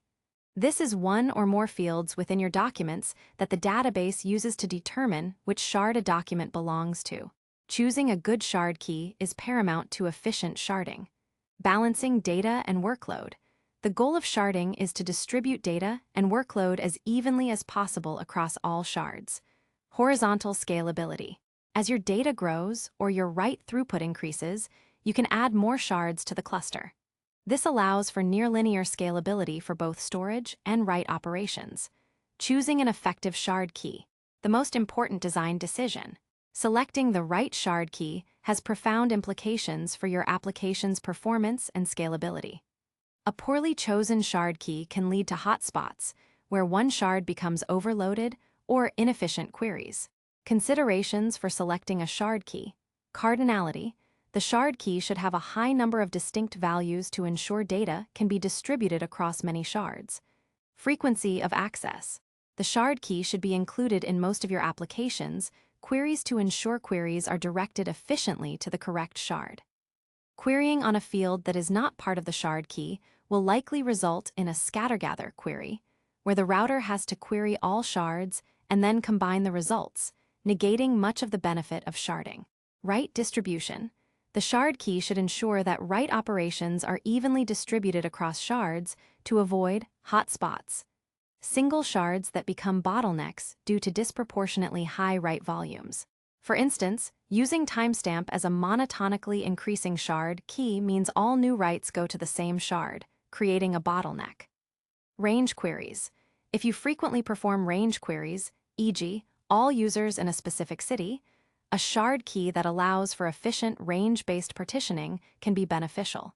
Uniqueness, if applicable. While not required, an index on the shard key, often unique or part of a compound unique index, is typical. Example, choosing a shard key for a user document. Bad shard key. Gender, only 2 values, all data would go to 2 shards. Potentially bad shard key. Country, if most users are from one country, that shard becomes a hot spot. Better shard key. Userid, GUID, UUID, or an auto-incrementing ID for userid, especially if hashed, would usually provide good distribution for random writes. Access patterns using userid would be very efficient. Compound shard key. Company-id, userid. If querying for data within a specific company is common, this would allow all data for one company to reside on the same shard, enabling efficient company-level queries. Impact of sharding on data modeling and queries. Collocation of related data. For queries that frequently access related data, e.g., an order and its line items, it's often beneficial to place related data on the same shard to avoid cross-shard operations. This can influence your document design, e.g., embedding small lists of related IDs within a document for collocation. Application-level sharding awareness. While databases provide routing layers, some complex queries or application logic might need to be aware of the sharding key to construct efficient queries. Transactions. Distributed transactions across multiple shards are significantly more complex and resource-intensive than single-shard transactions, and are often limited or handled with eventual consistency in NoSQL systems. This influences how you design multi-document operations, handling conflicts and data integrity in a distributed environment. With data distributed across multiple servers and subject to various consistency models, ensuring data integrity takes on new challenges. Optimistic concurrency control. Many NoSQL systems rely on optimistic concurrency. This involves checking if a document has been modified by another client since it was last read before attempting to write. If a conflict is detected, the application may need to reread the document and reapply its changes. Client-side atomicity. For operations affecting multiple documents or multiple shards, the atomicity guarantees of a single document often don't apply. The application logic is responsible for ensuring that multi-document operations are eventually consistent or for implementing compensation logic to undo partial failures. Transactions, where available. Some document databases are now evolving to offer multi-document and even multi-shard transactions, bringing strong consistency guarantees to distributed operations. However, these often come with performance trade-offs and should be used judiciously. Designing for scale with document databases requires a fundamental shift in thinking from traditional monolithic systems. Understanding replication and sharding, and making informed decisions about shard keys and consistency models are crucial skills for building distributed, highly available, and performant applications that can handle the demands of the modern data landscape. In the next chapter, we'll put all these concepts into practice by examining real-world case studies of document database design. 10. Real-world applications. Case studies in document database design. Theory is invaluable, but practical application truly solidifies understanding. In this chapter, we'll dive into real-world, or at least highly realistic, scenarios, demonstrating how the principles of document database design, including embedding versus referencing, indexing, and scalability considerations, come together to solve common architectural challenges. Each case study will outline the problem, discuss design choices and their justifications, and highlight lessons learned. These case studies are designed to be database agnostic in their data modeling principles, though we might draw on conceptual features common to popular document databases like MongoDB, Couchbase, or Amazon DocumentDB. Case Study 1. Modeling an e-commerce platform products, customers, orders. The challenge: design a data model for a rapidly growing e-commerce platform that needs flexibility for product variations, efficient display of product details, customer profiles, and order processing. The platform anticipates high read volumes for products and user profiles and high write volumes for orders. Core entities and considerations. Products. Highly variable attributes, e.g., clothing has sizes, colors, electronics have CPUs, RAM, reviews, questions, and answers. Product information is frequently read. Customers. User profiles, contact info, shipping addresses, payment methods, past orders. Orders. Each order has line items, shipping status, payment status. Orders are created frequently. Document design breakdown. A. Product data model. Approach: start with a product's collection. Given the variability, the polymorphic pattern and attribute pattern are ideal. Embedding is favored for most product details for fast retrieval. Document structure: products collection. ID, PRODLAPTOPX1. Type: electronics. Name: Superbook Pro 14-inch. Description: powerful laptop for professionals. Brand: Tech Corp. Price: $1899.99. Category: laptops, computers. Attributes: attribute pattern for variable specs. Processor: M1 Pro. RAM GB: 16. Storage GB: 512. Screen size inch: 14.2. OS: macOS. Images: img/laptop1.jpg, img/laptop2.jpg. Review summary: a subset pattern for quickly displaying totals. Average rating: 4.8. Total reviews: 1250. First 5 reviews: embedded IDs or snippets for quick display. Reviews and Q&A. Decision: with potentially thousands of reviews, embedding all reviews in the product document would lead to document bloat. Solution: use referencing for full reviews. Create a separate reviews collection. Reviews collection. ID, rev. Producted, PRODLAPTOPX1, reference to product. Customer ID, CUSDABC, reference to customer. Rating, 5. Comment: blazing fast. Timestamp, 2023-10 to 25T1430Z. Indexing, index producted, customer ID, timestamp on the reviews collection. Lessons: For pages showing product details, load the product document and then lazy load reviews as needed, e.g., in batches of 10 to 20 comments per page. The review summary in the product document provides immediate feedback without extra queries. B. Customer data model. Approach: a single customer's collection. Most customer details are accessed together. Document structure: customer's collection. ID, CUSDABC. First name, Alice. Last name, Smith. Email, alice@example.com. Loyalty tier, Gold. Shipping addresses: embedding multiple addresses, one-to-many few. Addressed, ADDR1. Street, 123 Main Cent. City, Anytown. Zip, 12,345. Is default, true. / another address. Payment methods: embedded encrypted payment tokens references. Order history: ORDRXYZ, ORDRUVW, referencing orders, list of IDs. Indexing: index email, unique, loyalty tier. Lessons: embedding addresses and payment methods leverages data locality. Referencing order history allows fetching full order details only when specifically requested. C. Order data model. Approach: a orders collection, one document per order. Item data: each order naturally contains its line items. These are inextricably linked to the order itself and are typically embedded. Product details in line items. It's critical to embed product details like name, price, and attributes at the time of purchase using the extended reference pattern. This preserves the historical accuracy of the order, even if the product's live catalog price changes later. Document structure: orders collection. ID, ORDRXYZ. Customer ID, CUSDABC, reference to customer. Order date: 2023 to 10 to 26 T900Z. Status: shipped. Total amount: 2045.97. Shipping address: embedded copy of shipping address at time of order. Payment inf: embedded summary of payment used for order. Line items: embedding line items. Critical historical data using extended reference. Producted: PRODLAPTOPX1. Product name: Superbook Pro 14-inch, extended reference. Product price: $1899.99, extended reference. Quantity: 1.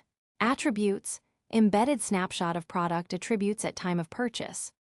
Producted: a PRODMCSE. Product name: laptop sleeve 14-inch. Product price: $45.99. Quantity: 1. Indexing: index customer ID order date status. Lessons: embedding order details, line items, shipping address snapshot, ensures that an order remains a complete, immutable record of a transaction, even if customer or product details change in their respective main collections. This is a classic case where embedding triumphs for transactional integrity of the historical record. Case Study 2, Designing a Content Management System, CMS, Handling Hierarchical Documents. The challenge: build a CMS that can manage diverse content types, articles, pages, blog posts, news items, supports nested content, comments on articles, replies to comments, and allows for versioning and rich metadata. Core entities and considerations: content items, pages, articles, blog posts. Each has unique attributes. Content frequently changes. Comments, nested replies, author information. Categories, tags. Hierarchical structure, many-to-many relationship with content items.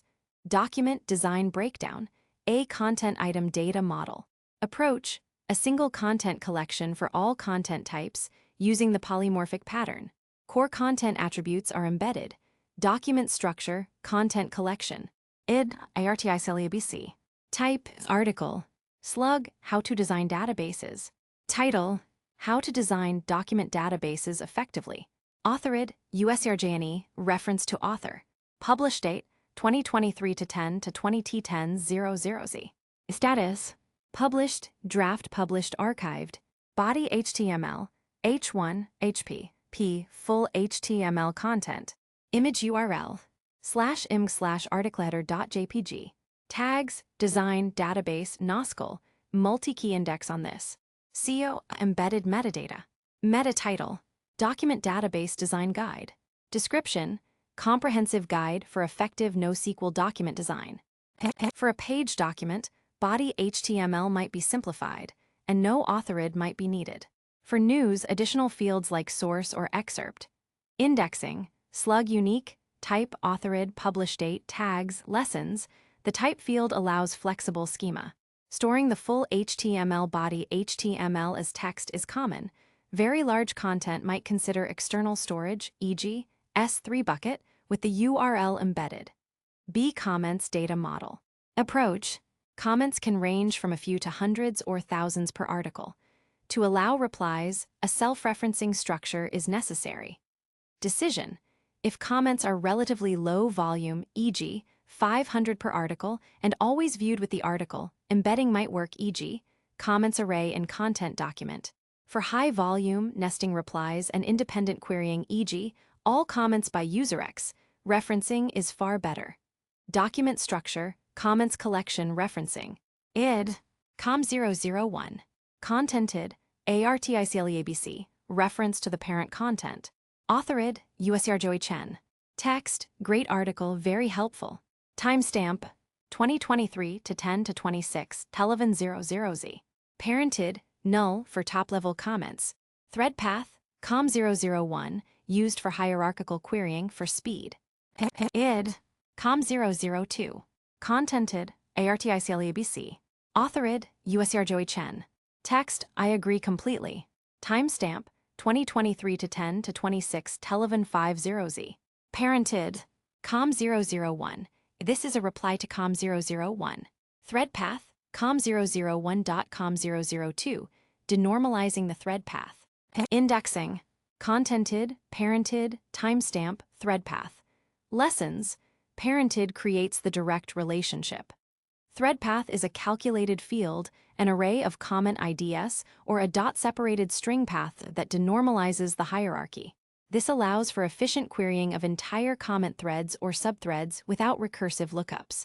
For instance, db.commentsFind. Thread path, com, finds com001 and all its replies. See categories tags data model. Approach, a separate categories collection. Content items can belong to many categories, and categories contain many content items, many-to-many relationship. Categories can also be hierarchical. Decision, referencing is the clear choice. Document structure, categories collection. id, catdav. Name, development. Slug, development. Parented, null, top-level category. id, catdb. Name, databases. Slug, databases. Parented, catdav, child of development. id, catNoSQL. Name, NoSQL. Slug, NoSQL. Parented, catdb, child of databases. The content collections tags field, used for tags or category assignments, would store the IDs of the categories tags, not necessarily their names, to avoid redundancy when names change. Case Study 3. An IoT application processing real-time sensor data. The challenge: collect and store high-volume, real-time sensor data from thousands of IoT devices. Efficiently query historical data, perform aggregations, e.g., daily averages, and minimize storage costs. Core entities and considerations: devices, device metadata, location, type, last seen. Sensor readings: time series data, temperature, humidity, pressure, arriving every few seconds. Extremely high write volume. Document design breakdown, a device data model. Approach, a simple devices collection for device metadata. Document structure, devices collection. id, devtmp001. Name, warehouse temp sensor 1. Type, temperature. Location, lat, 34.05, lon, minus 118.25. Install date, 2023 to 1 to 15 tate 00z. Last active, 2023 to 10 to 26 T15 30Z. Indexing, type, location, geospatial index. Lessons, simple, descriptive metadata. Alerts or configuration changes would update this document. B sensor readings data model. Approach, the most critical part. Individual readings arrive at high frequency. Storing each as a separate document is inefficient. The bucket pattern is ideal here. Decision, Group readings into hourly or daily buckets depending on query patterns and expected reading frequency. Hourly buckets provide good granularity for common queries. Document structure, sensor data hourly collection. id, DEVTAMP001202 to 26T15. Composite key. Device ID plus YYMMDDTHH. Device ID, DEVTMP001. Timestamp bucket, 2023 to 10 to 26T1500Z. Start of the hour for simpler queries. Readings. Array of readings for this hour. TS, 2023 to 10 to 26T1501Z. Val, 22.5. TS, 2023 to 10 to 26T15010Z. Val, 22.6. Up to 360 readings for 1 10-second intervals for the hour.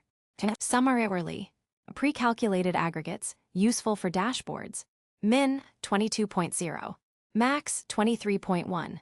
AVG, 22.7. Count, 360. Number of readings in this bucket. Indexing, index on device ID and timestamp bucket. Compound index for efficient range queries for a specific device over time. Lessons, write strategy. When a new reading arrives, find the current hours bucket document, id. DEVTAMP001202 to 10 to 26T15, and push the new reading to its readings array. Also, update the summarily fields with min, max, AVG, and count aggregations. This approach updates an existing document rather than inserting a new one frequently. Querying. To get all readings for a device for a day, query for documents where device ID matches and timestamp bucket is within the date range. Then unwind the readings array for detailed analysis if needed. Data retention. Older buckets can be easily archived or moved to cheaper storage tiers. These case studies illustrate that document database design is an art of intentional compromise, always driven by the application's unique access patterns. There is no single right way, but rather a spectrum of optimal choices. By applying the principles of embedding, referencing, patterns, and intelligent indexing, you can craft robust, scalable, and high-performing data models. In the next chapter, we'll shift gears to discuss the common pitfalls and anti-patterns that can derail even the best-intentioned document database designs. 11. Avoiding the traps. Common pitfalls and anti-patterns. You've learned the powerful principles of document database design and seen them applied in real-world scenarios. But like any powerful tool, document databases can be misused or misunderstood, leading to performance bottlenecks, development headaches, and data integrity nightmares. This chapter focuses on common pitfalls, anti-patterns, that developers and architects fall into when migrating from relational thinking or when underestimating the implications of schemaless flexibility. Understanding these is crucial for building robust and maintainable document-based applications. 1. The God document, or overembedding, when too much is too much. The anti-pattern. This occurs when designers take the embedding principle too far, trying to embed all loosely related data into a single, massive document. A God document can grow to enormous sizes, potentially hitting database-specific document size limits, often 16 MB for MongoDB, making it unmanageable and inefficient. Why it's bad? Performance degradation. Large documents consume more memory and disk I/O, are slower to transfer over the network, and take longer to parse. Updating even a small part of a huge document requires writing the entire document to disk, increasing write amplification. Write contention. If many clients frequently try to update different parts of the same God document, it can lead to severe write contention, causing operations to queue up and dramatically slowing down write throughput. Difficult to query. Querying specific subsections or slices of a very large document can be inefficient. How to avoid. Review one-to-many relationships. If the many side can grow without bounds, e.g., comments, transaction history, IoT readings, consider referencing or bucketing instead of embedding everything. Identify independent access. If parts of the embedded data are frequently accessed independently of the parent document or are updated by different processes, they likely belong in their own collection. Monitor document size. Keep an eye on the average and maximum document size. If they are consistently growing, it's a sign to refactor. Apply the one-to-few rule, embed only when the many is truly few and consistently small. 2. The N+1 query problem, misusing references. The anti-pattern. This is a classic problem brought from relational systems, but it's particularly insidious in document databases. It occurs when you fetch a primary document and then loop through its references, executing a separate query for each referenced item. If you have n references, this results in one primary plus n referenced queries, leading to n+1 network round trips and increased database load. Why it's bad? Excessive network latency. Each query incurs network overhead, which quickly adds up, degrading application responsiveness, especially in distributed environments. Increased database load. Spreading a single logical operation into many small queries puts more strain on the database server.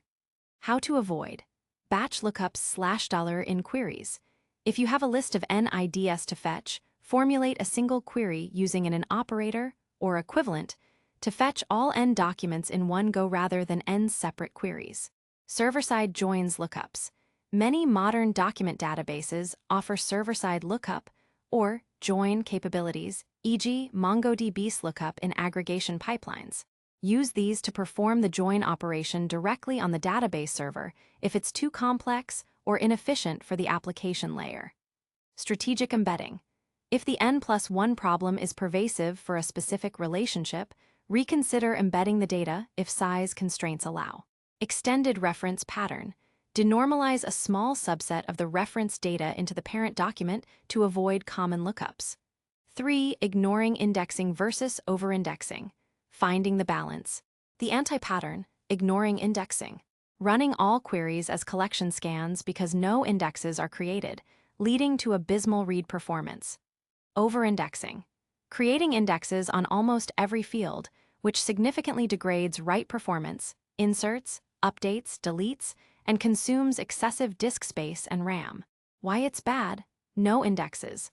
Queries become excruciatingly slow on large datasets. Too many indexes. Every write operation becomes expensive because the database has to update numerous index structures. This can severely bottleneck write-heavy applications. Also, maintenance of too many indexes is a burden. How to avoid? Profile your queries. Use database profiling tools, e.g., explain, plans to understand exactly how your queries are executing. Identify slow queries and which indexes they are using or not using. Index based on access patterns. Prioritize indexes for fields used in WHERE match clauses, sort operations, and unique constraints for your most frequent and performance-critical queries. Compound indexes. Leverage compound indexes effectively, following the ESR rule: equality first, then sort, then range. Beware of wildcard/regex queries. Queries that start with wildcards, e.g., keyword, or use regular expressions might not be able to use indexes efficiently, leading to collection scans. Selective indexing. Don't index every field or fields with very low cardinality, e.g., gender. Regular review. Periodically review and optimize your indexes based on evolving application usage patterns. 4. Data inconsistency over time. The risk of schema-on-read. The anti-pattern. The schemaless nature is a blessing for agility, but a curse if not managed. Without an enforced schema, different versions of an application or different microservices can write documents with varying structures and data types to the same collection, leading to logical inconsistencies that are hard to detect and query. Why it's bad? Garbage in, garbage out. If you insert a string into a field that's expected to be a number, e.g., product price, 20 instead of 20, downstream applications or analytics will break. Complex queries. Querying across inconsistent data requires complex if-else logic or data conversions in your application or aggregation pipeline, e.g., db.productsFind. Price. Type. String to find malformed data. Maintenance nightmare. Debugging data-related issues becomes a Herculean task. How to avoid? Application-level validation. Enforce data validation at the application layer or API gateway for all incoming data. This is your primary defense. Use database validation features. many modern document databases offer server-side schema validation, e.g., JSON schema validation in MongoDB.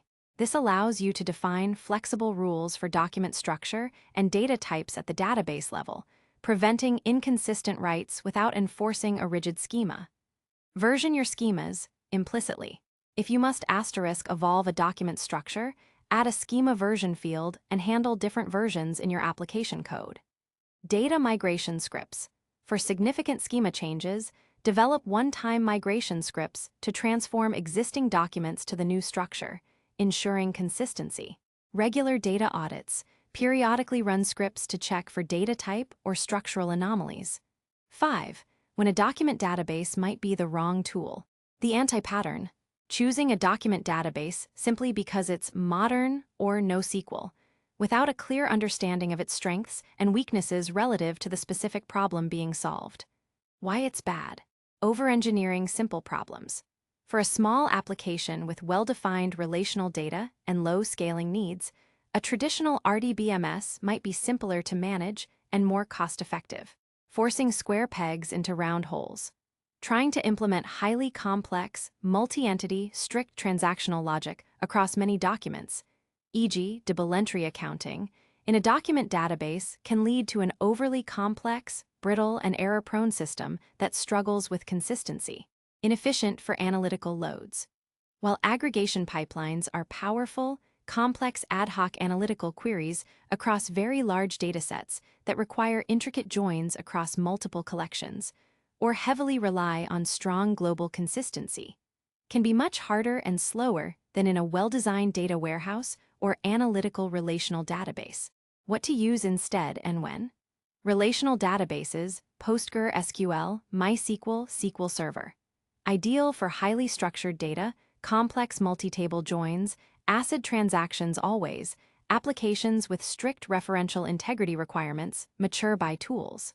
Graph databases, for highly interconnected data where relationships are primary, e.g., social networks, recommendation engines, fraud detection.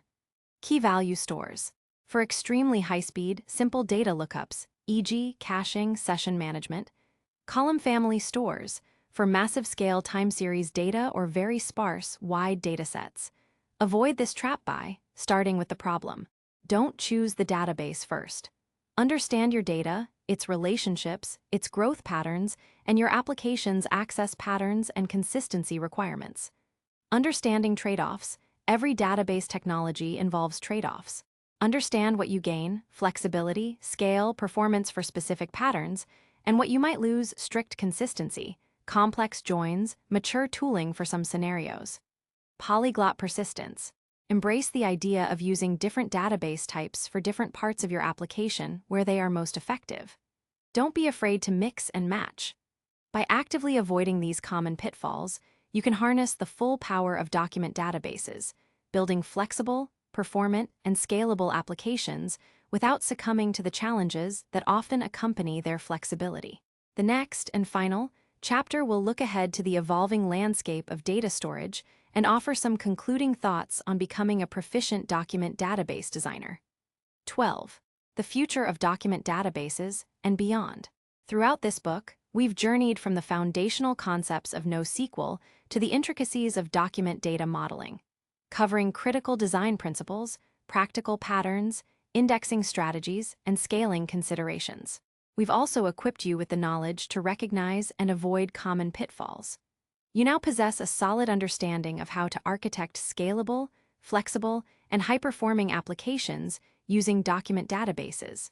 But the world of data storage is dynamic and ever-evolving. To conclude our exploration, let's cast our gaze forward and consider the emerging trends and the continuous evolution of data management. Emerging trends. Multi-model databases, serverless, and cloud-native solutions. The landscape of database technology is anything but static. New innovations constantly push the boundaries of what's possible, driven by evolving application needs and advancements in cloud computing. Multi-model databases. The idea of polyglot persistence, using different database types for different purposes, has gained significant traction. Multi-model databases take this concept a step further by offering a single database system that can natively support multiple data models, document, graph, key value, and even relational, within the same integrated platform. This allows developers to choose the best data model for each specific part of their application without having to manage multiple disparate database systems. The advantage is simplified operational overhead and the ability to combine queries across different data models. Examples: ArangoDB document, graph, key value, Couchbase document, key value, search, Microsoft Azure Cosmos DB, multiple APIs supporting different data models.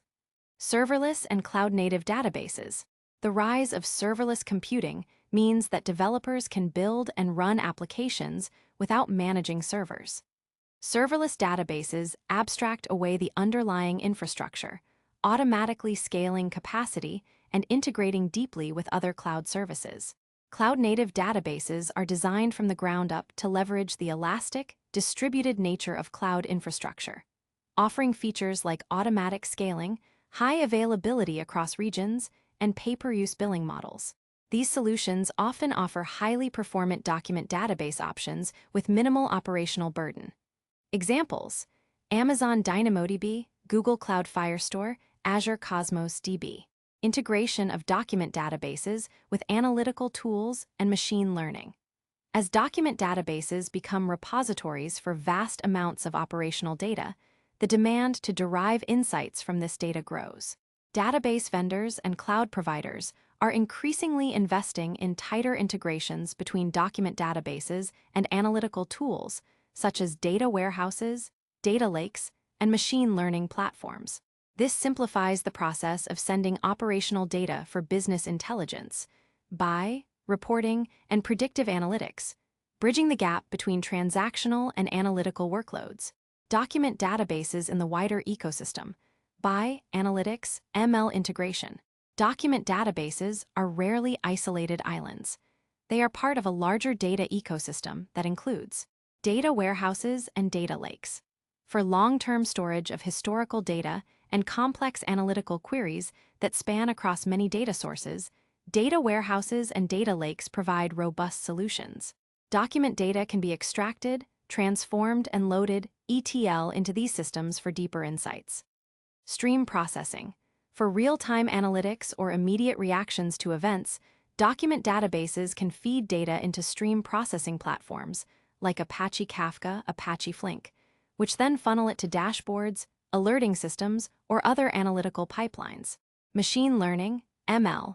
The flexible schema of document databases makes them excellent candidates for storing diverse features for ML models. These features can then be consumed by ML training pipelines or serve as data for real-time inference. This evolving integration means that developers and architects need to think about the entire data lifecycle, not just the operational database. How will your document data be used beyond its immediate application? Will it feed into a data lake for long-term archival? Will it be used to train an ML model? Planning these connections early can prevent costly data migrations later. What's next for document database design? Innovation and evolution. The core principles of document database design, as presented in this book, will remain fundamental. The focus on access patterns, strategic embedding referencing, and intelligent indexing will continue to be cornerstones of effective design. However, the tools and features available to implement these principles will continue to evolve. Improved query engines. As document databases mature, their query capabilities, including sophisticated aggregation frameworks and server-side joins, will become even more powerful and optimized. Smarter indexing. Automated indexing suggestions or self-tuning indexes driven by machine learning could reduce the manual effort required for index optimization. Enhanced schema tools.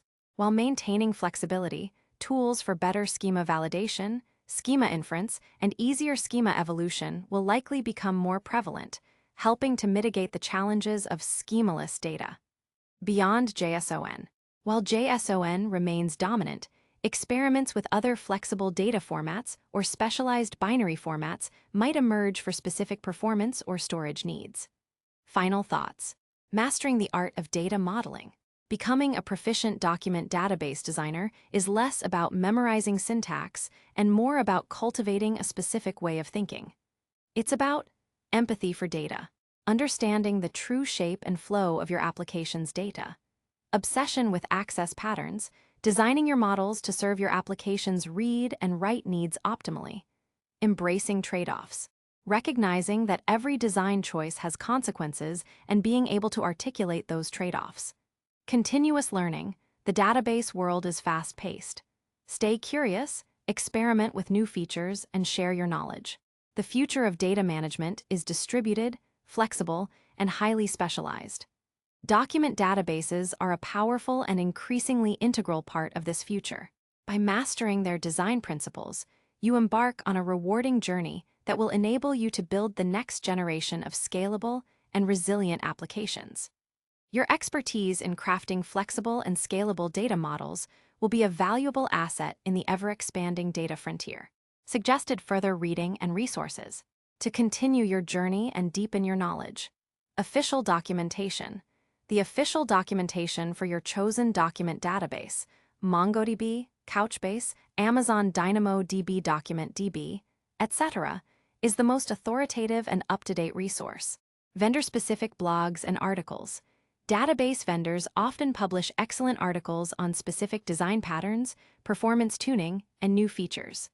Online courses and tutorials. Platforms like Coursera, Udemy, Pluralsight, and edX offer in-depth courses on specific document databases and NoSQL concepts. Books on distributed systems. To understand the underlying challenges of distributed databases, delve into books on distributed systems and eventual consistency. Community forums and Stack Overflow. Engage with the community. Many common problems have already been solved, and it's a great place to ask specific questions. Keep designing, keep learning, and keep building.